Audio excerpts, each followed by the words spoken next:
पहला देश का ऐसा राज होगा जहां हर परिवार में सरकारी नौकरी होगा, सरकारी नौकरी होगा।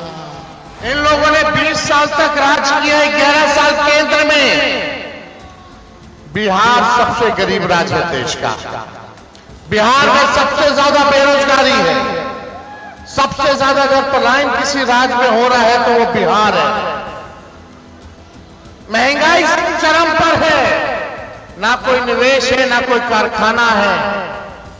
यहां लीची इतना ज्यादा होता, बताओ लीची के लिए फूड प्रोसेसिंग यूनिट इन लोगों ने कितना खोला। कुछ किया लीची के लिए? किसानों के लिए कुछ किया? कुछ नहीं करेंगे ये लोग, कुछ नहीं करेंगे। बिहार के रण में तेजस्वी यादव ने बाजी पलट दी है। 24 अक्टूबर की सियासत का सुपर फ्राइडे बन गया। एक साथ 5-5 जनसभाओं को संबोधित कर तेजस्वी यादव ने जो माहौल बना दिया है, इसे देखकर एनडीए नेताओं को रात की नींद नहीं आएगी। सीएम फेस डिक्लेयर होने के साथ ही तेजस्वी यादव पहली बार जनसभाओं को संबोधित करने के लिए आज उतरे थे। चुन चुन कर उन्होंने मोदी और अमित शाह पर निशाना साधा। तेजस्वी ने इस बार बिहार के एनडीए नेताओं पर एक शब्द नहीं बोला, बल्कि उनके आकाओं को ही अपने टारगेट में रखा। गुजराती गैंग से लेकर बिहार के भूजा पार्टी गैंग तक तेजस्वी ने जो जुबानी जंग हमले किए हैं, उससे एनडीए नेताओं में बौखलाहट है। नमस्कार, मैं हूं रवि रोनू, आप देख रहे हैं न्यूज सर्किल। बीते दिनों महागठबंधन ने तेजस्वी यादव को अपना सीएम फेस डिक्लेयर कर दिया। तो सीएम फेस के डिक्लेयर होने के बाद जब वो पहली बार तेजस्वी यादव बिहार के रण में गरजे, तो ऐसा गरजे कि मोदी, अमित शाह से लेकर बिहार के एनडीए नेताओं को आज नींद नहीं आएगी। तेजस्वी यादव ने शुक्रवार को जनसभा में जो हुंकार भरी, उसको देखकर यही लग रहा है कि तेजस्वी ने बिहार चुनाव का एजेंडा सेट कर दिया है और तेजस्वी की बातों विपक्ष नेताओं पर बिल्कुल सटीक लग रही है। बिहार के लिए 24 अक्टूबर का दिन राजनीति का सुपर फ्राइडे हुआ, जहां प्रधानमंत्री नरेंद्र मोदी ने अपनी चुनावी प्रचार अभियान की शुरुआत की, तो वहीं दूसरी तरफ इंडिया गठबंधन सीएम और डिप्टी सीएम के फेस डिक्लेयर करने के बाद पहली बार मंच पर हुंकार भरने के लिए उठा। तेजस्वी यादव ने अपने हेलीकॉप्टर को ट्रैक्टर बना दिया। एक साथ 5-5 विधानसभा सीटों पर चुनावी जनसभा को संबोधित किया। तेजस्वी ने पटना जिले के सिमरी बख्तियारपुर से चुनाव प्रचार की शुरुआत की। इसके बाद दरभंगा, मुजफ्फरपुर, समस्तीपुर और वैशाली जिले में एक के बाद एक हाउसफुल रैलियां को संबोधित किया। यह तो एक रैली की शुरुआत थी। आने वाले दिनों में तेजस्वी यादव आरजेडी और महागठबंधन के उम्मीदवारों के समर्थन में एक दिन में 15-15 रैलियां करने जा रहे हैं। उनका ट्रैक रिकॉर्ड भी कुछ ऐसा ही रहा है। तेजस्वी ने 2024 के लोकसभा चुनाव में 250 से अधिक जनसभाओं को संबोधित किया था। तेजस्वी यादव को सुनने के लिए बड़ी संख्या में महिलाएं, बुजुर्ग और युवा शामिल होते हैं। इस बार भी जब तेजस्वी यादव ने जनसभा को संबोधित करना शुरू किया, तो उनके निशाने पर बिहार के कोई नेता नहीं रहे। सीधा उन्होंने टारगेट मोदी और अमित शाह को किया। उन्होंने साफ तौर पर कहा कि गुजरात में फैक्ट्री और बिहार में विक्ट्री, ये नहीं चलेगा। तेजस्वी यादव ने सीधे पीएम मोदी पर उंगली उठाते हुए कहा कि आप फैक्ट्री लगाएंगे गुजरात में और विक्ट्री खोजेंगे बिहार में, ये नहीं चलेगा। विक्ट्री चाहिए बिहार में तो फैक्ट्री भी लगानी पड़ेगी। ठेठ बिहारी अंदाज में जब मंच से तेजस्वी ने हुंकार भरी, तो महागठबंधन में नया जोश फैल गया। तेजस्वी यादव ने बिल्कुल सधे अंदाज में कह दिया कि महागठबंधन की सरकार यदि बनी तो बिहार को देश का नंबर 1 राज्य बनाएंगे। पलायन रोकने का संकल्प उन्होंने दोहराया। तेजस्वी ने कहा कि बिहार भारत का पहला ऐसा राज्य बनेगा जहां हर परिवार को एक सरकारी नौकरी दी जाएगी। तेजस्वी ने कहा कि अब वक्त आ गया है कि 20 साल से चली आ रही इस सरकार को बदल दिया जाए। बिहार कोई नई सोच और नई जोश के साथ आगे बढ़ने की जरूरत है। उन्होंने कहा कि हम सिर्फ सरकार बनाने नहीं आए हैं, बल्कि बिहार को बदलने आए हैं। बिहार इतिहास में अब 14 नवंबर के बाद पहला देश का ऐसा राज होगा जहां हर परिवार में सरकारी नौकरी होगा, सरकारी नौकरी होगा। बेरोजगारी को खत्म करना है कि नहीं करना? और मुकेश जी, हम सब लोगों के साथ आए, उप मुख्यमंत्री बनेंगे अति पिछड़ों के आवाज को बुलंद करेंगे। तेजस्वी यादव के चेहरे पर उनका कॉन्फिडेंस साफ झलक रहा था। उनके साथ कई जनसभाओं में मुकेश सहनी भी नजर आए। आने वाले दिनों में तेजस्वी के साथ चुनाव प्रचार में उत्तर प्रदेश के पूर्व मुख्यमंत्री अखिलेश यादव भी शामिल होकर एनडीए की टेंशन बढ़ाएंगे। तेजस्वी यादव के भाषण को सुनकर राजनीतिक जानकार कह रहे हैं कि तेजस्वी का यह फार्मूला बिल्कुल हिट रहेगा, क्योंकि इस बार उन्होंने बिहार के नेताओं को टारगेट करने के बजाय सीधे मोदी और अमित शाह को ललकार दिया है। उन्होंने कहा कि बिहार में बिहारी ही राज करेगा, बाहरी नहीं।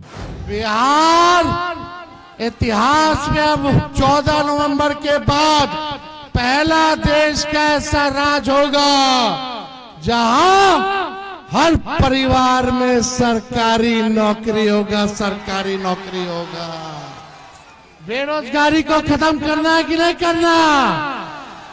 और मुकेश जी, हम सब लोगों के साथ आए उप मुख्यमंत्री बनेंगे, अति पिछड़ों के आवाज को बुलंद करेंगे। तेजस्वी ने मोदी और अमित शाह को बाहरी बताते हुए बिहार को बदनाम करने, बिहार को नर्क में धकेलने और बिहार के युवाओं के भविष्य के साथ खिलवाड़ करने वाला बताया। तेजस्वी यादव मंच पर पूरी तैयारी के साथ पहुंचे थे। उन्होंने साफ तौर पर कहा कि मोदी जी जब भी बिहार आते हैं तो यहाँ पर द्वेष और नफरत का चश्मा लगाकर झूठ बोलते हैं और अपने ही झूठ रिकॉर्ड तोड़ने का संकल्प लेते हैं। इन लोगों ने 20 साल तक राज किया है, 11 साल केंद्र में। बिहार सबसे गरीब राज्य है देश का। बिहार में सबसे ज्यादा बेरोजगारी है। सबसे ज्यादा अगर पलायन किसी राज्य में हो रहा है तो वो बिहार है। महंगाई चरम पर है, ना कोई निवेश है, ना कोई कारखाना है। यहां लीची इतना ज्यादा होता, बताओ लीची के लिए फूड प्रोसेसिंग यूनिट इन लोगों ने कितना खोला? कुछ किया लीची के लिए? किसानों के लिए कुछ किया? कुछ नहीं करेंगे ये लोग, कुछ नहीं करेंगे। तेजस्वी यादव ने चुनावी मंच से ही एनडीए के 20 वर्षों के शासन में हुए अपराध को गिनवा दिया। तेजस्वी ने कहा कि बिहार में सत्ता संरक्षण 70,000 से अधिक निर्दोष लोगों की निर्मम हत्या हुई है और केंद्र सरकार के एनसीआरबी यानी नेशनल क्राइम रिकॉर्ड ब्यूरो के आंकड़े इसकी पुष्टि कर रहे हैं कि अब 2 गुजराती भूजा पार्टी के साथ में बिहार को बदनाम कर बिहार को गुलाम बनाने की गहरी साजिश रच रही है। अपराध बढ़ा है कि नहीं बढ़ा? यही बगल में एक 11 साल 9 साल की बच्ची के साथ बलात्कार हुआ, उसको अस्पताल ले गया, पीएमसीएच बेड नहीं मिला, 4 घंटे तक मर गई बेचारी। यही है विकास, यही है सुशासन। कोई आंसू पोंछने आया? आपने मुख्यमंत्री जी को कितना बार देखा है किसी पीड़ित के घर जाते हुए? कहीं देखा है? अब मुख्यमंत्री जी जब आते हैं तो छावनी बदल जाता है, गांव बदल जाता है कि नहीं बदल जाता? छावनी में जनता से कोई संवाद नहीं, कोई मुलाकात नहीं। अब आपको तय करना है कि आपको कैसा मुख्यमंत्री चाहिए। तेजस्वी अब जिस तरीके से मंचों से हुंकार भर रहे हैं उसे एनडीए खेमे में खलबली मच गई है। एनडीए के कई नेता अभी से ही इसकी तोड़ ढूंढने में लग गए हैं। तेजस्वी यादव ने ठेठ बिहारी अंदाज में अपने हाथों को हवा में लहराया और जनता का अभिवादन स्वीकार किया। तेजस्वी यादव का हेलीकॉप्टर सभा स्थल पर जैसे पहुंचता है, युवाओं, महिलाओं और बुजुर्गों के साथ एक अलग ही हुंकार शुरू हो जाती है। तेजस्वी यादव ने कहा कि हम यहाँ टूटी फूटी और झूठी बातें करने नहीं आए हैं, हम यहाँ लंबी राजनीति करने आए हैं। हम नरेंद्र मोदी थोड़ी हैं वो जो जुमला बोलेंगे। तेजस्वी की उम्र कच्ची जरूर है लेकिन जुबान की पक्की है। तेजस्वी यादव का बॉडी लैंग्वेज इस बार साफ कह रहा है कि इस बार चुनावी घमासान बेहद रोचक होने वाला है।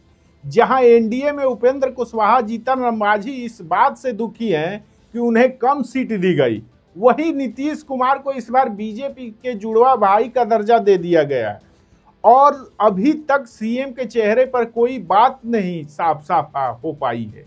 इस कारण अंदर ही अंदर जदयू भी कुपित है। वहीं दूसरी तरफ महागठबंधन पूरी मजबूती के साथ आगे बढ़ रहा है। बीते दिनों साझा प्रेस कॉन्फ्रेंस में एकजुटता दिखाई दी। एक तरफ जहां महागठबंधन अपने विजन और सीएम फेस के साथ चुनावी मैदान में कूद पड़ा है, वहीं दूसरी तरफ एनडीए में अपने ही लोगों के बीच सिर्फ फुटौल जारी है।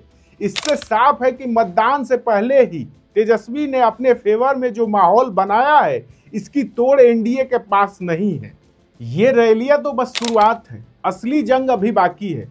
जब राहुल गांधी, अखिलेश यादव समेत विपक्षी दलों के सभी नेता एक साथ मंच से हुंकार भरेंगे। तेजस्वी ने साफ कह दिया कि महागठबंधन मजबूती के साथ खड़ा है और खड़ा रहेगा। पिछले चुनाव में तेजस्वी यादव महज 12,000 वोटों से सीएम की कुर्सी से दूर रह गए थे, लेकिन इन 5 सालों में तेजस्वी ने राजनीति को बहुत करीब से जान लिया है। यहाँ माहौल कैसे और कब बनाना है, तेजस्वी को अच्छे से पता है। इस बार तो बिहार की राजनीति के धुरंधर लालू यादव भी तेजस्वी यादव के साथ खड़े हैं। पिछले चुनाव में उनकी कमी खली थी, लेकिन इस बार लालू यादव ने जिस तरीके से टिकट बांटा और सहयोगी दलों के साथ लेकर चले, इससे एक बात तो स्पष्ट हो गया है, बिहार की राजनीति में आज तेजस्वी वो नाम है जिसने एनडीए के नाक में दम करके रख दिया है। बाकी इस पर आपका क्या राय है, हमें कमेंट करके जरूर बताएं। धन्यवाद।